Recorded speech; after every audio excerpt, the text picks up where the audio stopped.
నమస్కారం. తెలుగు ప్రేక్షకులకి వీక్షకులకి ఉతికి ఆరేస్తా ప్రోగ్రాంకి స్వాగతం, సుస్వాగతం.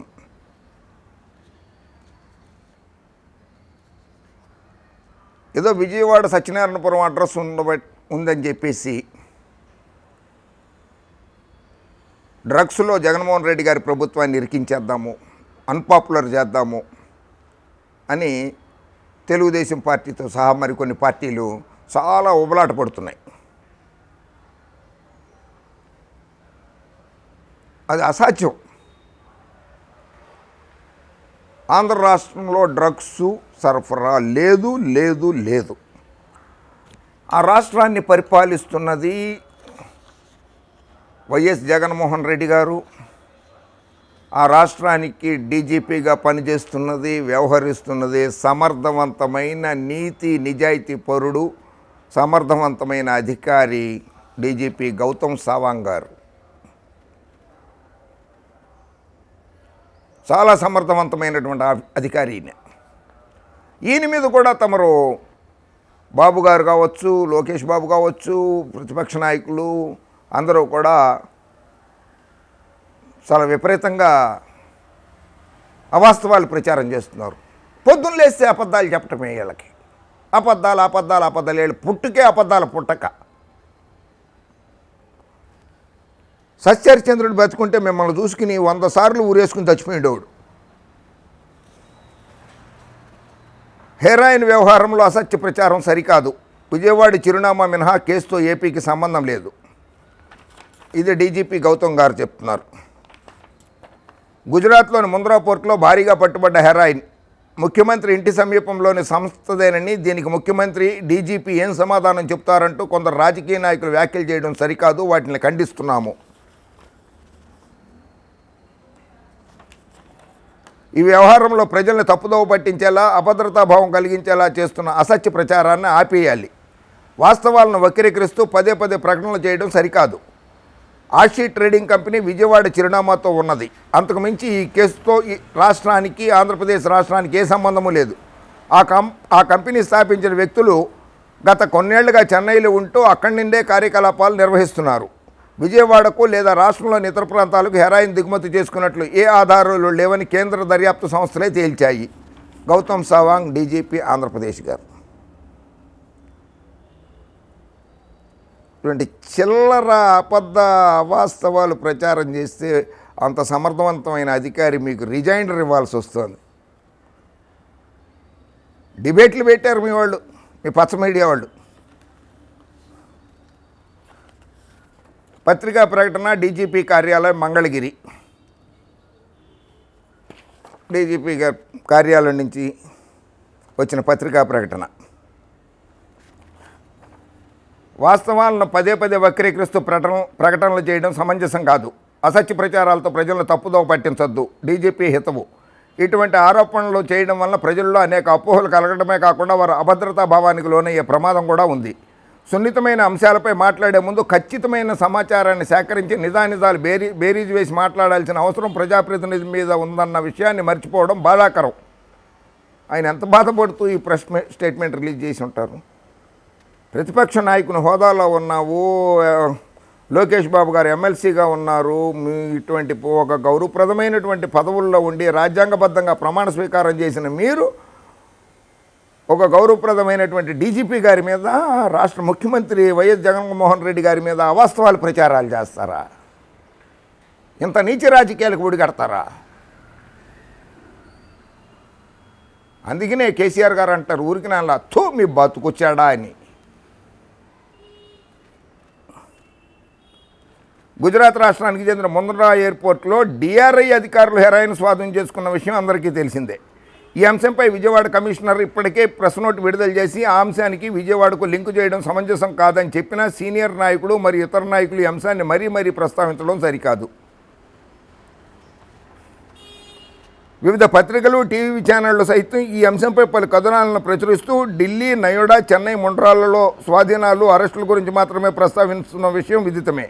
నేరం యొక్క ఆనవాళ్లు ఆంధ్రప్రదేశ్లో లేవన్న విషయం అటు డిఆర్ఐ, సిబిఐ, కేంద్ర నిఘా వర్గాలు, అటు పత్రికలు, జాతీయ పత్రికలు ధృవీకరిస్తున్న బాబు గారు లాంటి సీనియర్ నాయకుడు అపోహలు సృష్టించడం భావ్యం కాదు.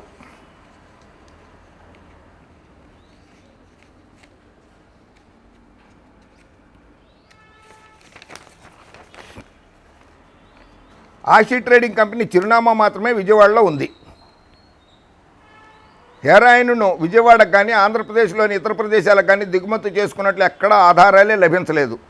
ఆఫ్ఘనిస్తాన్ నుండి ముంద్రా పోర్టుకు వేరే కన్సైన్మెంట్ ముసుగులో హెరాయిన్ దిగుమతి చేసుకునే క్రమంలో పట్టుబడిందిగా మాత్రమే డిఆర్ఐ మరియు కేంద్ర సంస్థ అధికారులు పేర్కొన్నారు. ఫేస్ పౌడర్, టాల్కమ్ పౌడర్లో అన్ని అంశాలపై డిఆర్ఐ మరియు కేంద్ర సంస్థలు ముమ్మరంగా పరిశోధన చేస్తున్న ఆ విషయాన్ని మనందరం కూడా గుర్తించాల్సిందే. ఉద్దేశపూర్వకంగా అసత్య ప్రకటనలు ప్రజల్లో మనసుల్లో భయాందోళనలు రేకెత్తించడం, ప్రజలను తప్పుదోవ పట్టించడం మానుకోవాలని విజ్ఞప్తి చేస్తున్నాను. డీజీపీ గారు పాపం కాదు. డీజీపీ గారు ఒకసారి వాయించండి సార్, పేడా వేయండి సార్. ఎంతకాలం భరించాలి సార్ ఇటువంటి నాయకుల్ని రాష్ట్ర ప్రజలు, తెలుగు ప్రజలు? వీళ్ళ బతుకే ప్రజాక్షేత్రాల్లో బస్టాండ్ అయిపోయింది. వీళ్ళది బస్టాండ్లు అన్న చాలా రద్దీగా ఉన్నాయి. వీళ్ళ పార్టీ ఆఫీసులన్నీ వెలవెలపోతున్నాయి. ఈ నాయకులు మీ మీద, ముఖ్యమంత్రి వైఎస్ జగన్మోహన్ రెడ్డి గారి మీద, డీజీపీ గారి మీద, పోలీసుల మీద అవాస్తవాలు పేలుతున్నారే, అబద్ధాలు చెప్తున్నారే. వీళ్ళ పార్టీ ఆఫీసుల్లో స్వీపర్లు తప్పితే ఇంకెవరూ లేరు. వాళ్ళ ఆఫీసు స్టాఫ్ ఉంటే ఉండొచ్చు, ప్రజలు మాత్రం లేరు వాళ్ళతోటి. సారి వాయించండి సార్. మీరు ట్విట్టర్ పక్షులు కదండి బాబు గారు, లోకేష్ బాబు గారు. ట్విట్టర్లో చూడరా మీరు? Why is the BJP IT cell so silent about the 21,000 crore worth drugs seized at Gujarat Mundra's airport? ఇది ట్వీట్. సాక్షి జోషి అనే ఆవిడ ట్వీట్ చేసింది. గుజరాత్ ముంద్రా ఎయిర్పోర్ట్లో పట్టుబడ్డది. గుజరాత్ను ఎవరు పరిపాలిస్తున్నారు? బీజేపీ వాళ్ళు కదా పరిపాలించేది. మరి బీజేపీని విమర్శించు దమ్ము ధైర్యం ఉంటే మోడీ గారు ఒక్క దెబ్బన బొక్కలో వేసేస్తారు మిమ్మల్ని తీసుకెళ్ళి. శ్రీకృష్ణ జన్మస్థానం చూపిస్తారు. ఇక్కడ ఎప్పుడన్నా మధుర వెళ్ళారో లేదో, ఆగ్రా పక్కన మధుర ఉంటుంది, ఆ మధురలో దర్శనం చేసుకున్నారు లేదో శ్రీకృష్ణ జన్మస్థానం. చెంచెలగూడ ఉన్నది, ఇక్కడ కేసరకోటలో ఉన్నది, రాజమండ్రిలో ఉన్నదే, అవి చూపిస్తారు మీకు.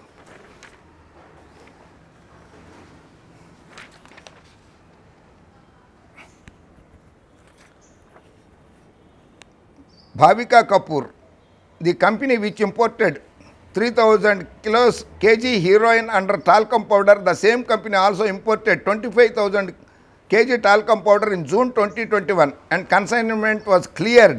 How many such consignments have already been cleared via Adani Airport?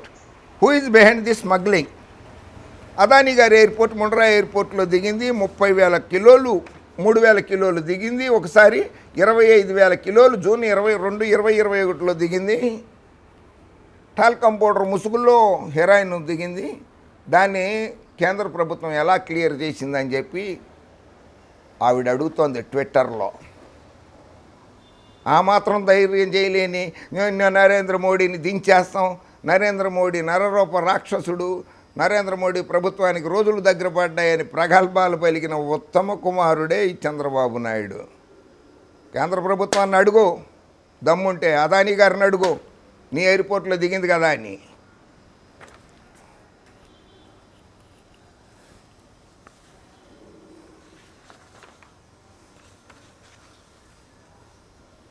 ఇది అదానీ ఎయిర్పోర్ట్, అదానీ గారి పోర్ట్ ఇది, ముంద్రా పోర్ట్ ఇది. మోడీ గారికి సన్నిహితుడే ఆయన. ఇది ముంద్రా పోర్ట్, ఇక్కడే దిగింది అది, ఆంధ్రప్రదేశ్లో కాదు.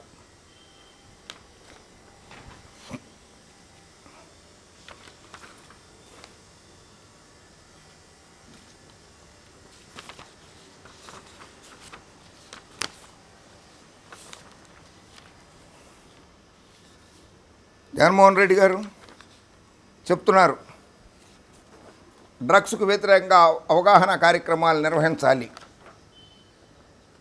ముఖ్యమంత్రి వైఎస్ జగన్మోహన్ రెడ్డి.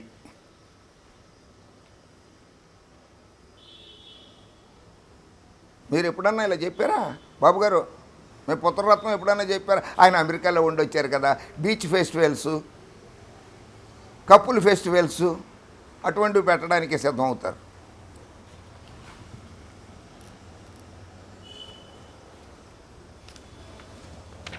ఇది చూడండి, స్టాటిస్టిక్స్, ఇది లెక్కలో, లెక్కలో national bureau of crime records ఇచ్చిన డీటెయిల్స్ ఇవి. వైఎస్ జగన్ పరిపాలనలో గంజాయిపై ఉక్కుపాదం. గంజాయి సాగు రవాణాపై నమోదైన కేసులు 220, అరెస్ట్ అయిన నిందితులు 384 మంది. స్వాధీనం చేసుకున్న గంజాయి 18,686 కిలోలు. 2021 మార్చి 20 నుంచి 2021 మార్చి 31 వరకు ఆపరేషన్ నయా సవేరా కింద నమోదైన కేసులు 69. అరెస్ట్ అయిన వారు 174. స్వాధీనం చేసుకున్న గంజాయి 2,176 కిలోలు. డ్రగ్స్కి బానిసలు కావద్దని క్యాంపులు నిర్వహించారు. అవేర్నెస్ క్యాంపులు 330 క్యాంపులు నిర్వహించింది జగన్మోహన్ రెడ్డి గారి ప్రభుత్వము, డీజీపీ గౌతమ్ సావంగ్ గారి ఆధ్వర్యంలో. వాళ్ళ మీద నిందలేస్తారు, మీరు అపవాదులేస్తారు. జగన్మోహన్ రెడ్డి గారు అధికారంలోకి వచ్చిన తర్వాత దశల వారీగా మద్య నిషేధాన్ని అమలు చేస్తానన్నారు. అందులో భాగంగానే మద్యంపై ఉక్కుపాదం మోపారు. 43,000 బెల్ట్ షాపులు తీసేశారు. 4,379 పర్మిట్ రూముల్ని తొలగించేశారు. మీరు అధికారంలో ఉన్నప్పుడు 50,000 బెల్ట్ షాపులు ఉండేవి బాబు గారు.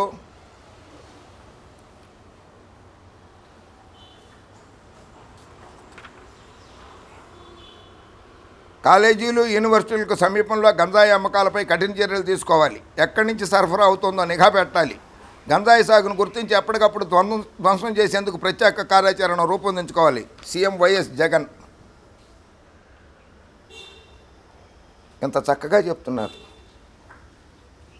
ఆంధ్రప్రదేశ్ పోలీస్ శాఖ గౌతమ్ సావంగ్ గారి ఆధ్వర్యంలో, వైఎస్ జగన్మోహన్ రెడ్డి గారి నేతృత్వంలో జాతీయ ఉత్తమ అవార్డులు, పోలీసు శాఖ 58 అవార్డులు, స్కాచ్ అవార్డులు, 6 జాతీయ అవార్డులు, 64 అవార్డులు గెలుచుకుంది బాబు గారు. ఆంధ్రప్రదేశ్ పోలీస్ శాఖ అధికారులందరూ కూడా అడిషనల్ డీజీపీ సునీల్ కుమార్ గారితో సహా, గౌతమ్ సావంగ్ గారితో సహా, ఇంటెలిజెన్స్ చీఫ్తో సహా అందరూ కూడా సక్రమంగా సవ్యంగానే పనిచేస్తున్నారు. పోలీసులు, ఆంధ్రప్రదేశ్ పోలీసులు చాలా ఉత్తమంగా పనిచేస్తున్నారు. మీలాగా మీరు అధికారంలో ఉన్నప్పుడు పనిచేసినట్లు చేయలే, చక్కగా పనిచేస్తున్నారు. నీతి నిజాయితీతోటి పనిచేస్తున్నారు.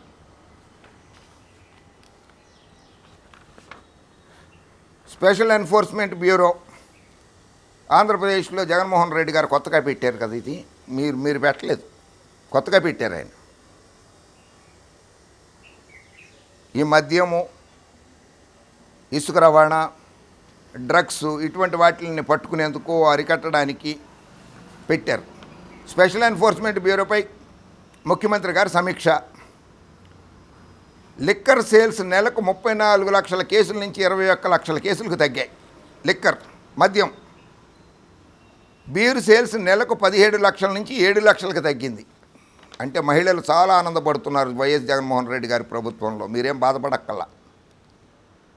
మద్యం అక్రమ రవాణా, తయారీలకు సంబంధించి ఇప్పటి వరకు 1,20,822 కేసులు నమోదు చేశారు రాష్ట్ర ప్రభుత్వం. జగన్మోహన్ రెడ్డి గారి ప్రభుత్వం, special enforcement bureau Gautam Sawang గారి నేతృత్వంలో 1,20,822 కేసులు నమోదు చేసింది. బాబు గారు విన్నారా? 1,25,202 మంది నిందితులు అరెస్ట్ చేశారు. 1,25,202 మంది నిందితులను అరెస్ట్ చేశారు. మీ హయాంలో ఎప్పుడన్నా అరెస్ట్ చేశారా ఇన్ని లక్షల మందిని, ఇన్ని వేల మందిని? 2020లో 63,210 కేసులు నమోదు. 2021లో 57,512 కేసులు నమోదు. 74,311 కేసులు నమోదు చేసిన ఎస్సీబీ, 46,511 కేసులు నమోదు చేసిన ఆంధ్రప్రదేశ్ పోలీసులు. లెక్కలు ఇవి, నగ్న సత్యాలు. 8,30,30,910 లీటర్ల అక్రమ మద్యాన్ని సీజ్ చేశారు. కర్ణాటక నుంచి వస్తున్నదో, తెలంగాణ నుంచి వస్తున్నదో, ఒరిస్సా నుంచి వస్తున్నదో, తమిళనాడు నుంచి వస్తున్నదో 8,30,910 లీటర్ల అక్రమ మద్యాన్ని సీజ్ చేశారు. 8,07,644 లీటర్ల నాటుసారాన్ని స్వాధీనం చేసుకున్నారు. 2,30,48,400 లీటర్ల బెల్లం ఊట స్వాధీనం చేసుకున్నారు. 2,40,48,401 లీటర్ల బెల్లం ఊటను స్వాధీనం చేసుకున్నది రాష్ట్ర ప్రభుత్వం. 29,491 వాహనాలని సీజ్ చేసింది జగన్మోహన్ రెడ్డి గారి ప్రభుత్వం. ఇసుక అక్రమ రవాణా 12,211 కేసులు నమోదు చేశారు. అదే మీ ప్రభుత్వంలో అయితే, మీ శాసనసభ్యులు గారు చింతమనేని ప్రభాకర్ గారు అయితే వనజాక్షి అనే ఒక అధికారిని జుట్టు పీడ్చి కీచుకుళ్ళలాగా జుట్టు పీడ్చి చీర చింపి నేల మీద వేసి కొట్టాడు. జగన్మోహన్ రెడ్డి గారి ప్రభుత్వంలో, గౌతమ్ సవాంగ్ గారి నేతృత్వంలో 12,211 కేసులు నమోదు చేశారు. 22,769 మంది నిందితులను అరెస్ట్ చేశారు. 5,72,372 టన్నుల ఇసుకను స్వాధీనం చేసుకున్నారు. 16,365 వాహనాలను స్వాధీనం చేసుకున్నారు. ఇది జగన్మోహన్ రెడ్డి గారు, గౌతమ్ సవాంగ్ గారి కాంబినేషన్లో నడుస్తున్న భద్రతా చర్యలు, పటిష్టమైనటువంటి ప్రణాళిక తోటి చేస్తున్న కార్యక్రమాలు. గంజాయి సాగు, రవాణాకి సంబంధించి 220 కేసులు నమోదు, 384 మంది అరెస్ట్, 18,686 కేజీల గంజాయి స్వాధీనం. ఇవన్నీ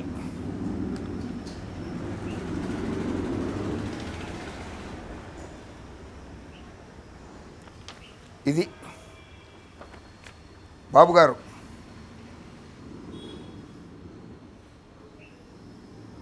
ఆంధ్రప్రదేశ్ ప్రజల్ని వదిలేయండి బాబు గారు. మీరు అనవసరంగా వాళ్ళని కన్ఫ్యూజ్ చేయొద్దు.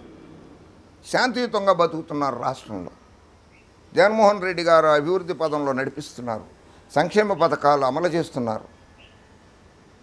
మంచి సలహాలు ఇవ్వటం నేర్చుకోండి. ఏదైనా మంచి సలహాలు ఇవ్వండి ఆయనకి. రాష్ట్ర ప్రజలే కాదు, పచ్చ మీడియా కూడా మిమ్మల్ని పాతరేయడానికి కంకణం కట్టుకుంది. మీరు పచ్చ మీడియా బయటపడండి, బయటికి రండి. పచ్చ మీడియాలో నుంచి బయటకు వచ్చేయండి. అప్పుడు తెలుగుదేశం పార్టీ ఏమైనా బాగుపడడానికి కొద్దిగా అవకాశాలు ఏమైనా ఉన్నాయేమో. ఓకే, పిచ్చి పిచ్చి ప్రలాపనలు చేయకండి బాబు గారు. మళ్ళీ కలుద్దాం. జై హింద్.